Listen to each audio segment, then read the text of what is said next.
explain to me a little bit about why you think it's important for you to appear and talk about kind of the history of reggae music at an event such like this? Why it's important?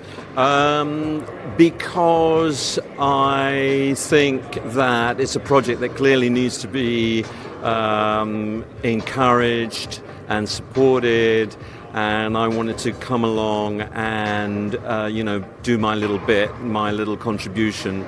And if one's talking about reggae and one is talking about sound systems and bass culture, one wants to just help push it along towards becoming more mainstream, and it's part of that rich tapestry of British culture.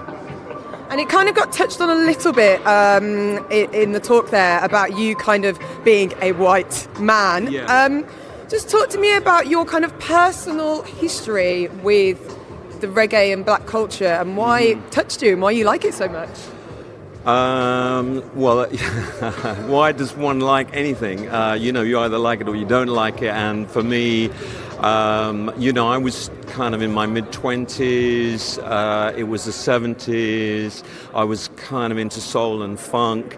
I was working as a youth and community worker down in Deptford, which you probably heard a lot about during our session there. And I happened to be lucky enough to be around kids who were doing sound systems. So basically I was listening to the music on record before that, on quite a good kind of hi-fi stereo system, but then going from your little hi-fi stereo system at home to hearing it coming out of those gigantic boxes, in a virtually blackened room with the smell of sensimilla everywhere, was just the most incredible experience. What can I tell you? I just became a fan, a kind of pathetic fan, really. So whenever there was a chance to go out with a sound system, I would go out, which I could kind of just about get away with because I had a Jufro, I could just about get the people to say, "Who is that bloke? Is he mixed race or what?" And obviously, this kind of whole talk was about reggae and film. Why is it so important to kind of acknowledge the musical influence on culture in the UK and film? Why is it important? It's important because it's such a huge, its impact on, all the white artists, quite often without very much recognition or acknowledgement.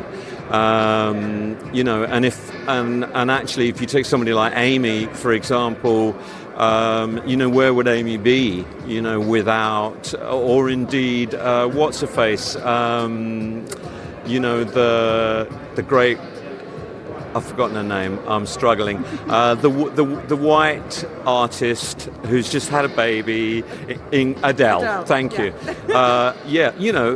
Where would they be without, without the influence of black music in this country, of whatever kind. But I think actually, especially with Amy, I think this stuff has had a huge impact, and it's it's not underground. It shouldn't be underground. It shouldn't be compartmentalized. It shouldn't be in a corner somewhere. It needs to be brought into much sharper focus. It's part of our lives.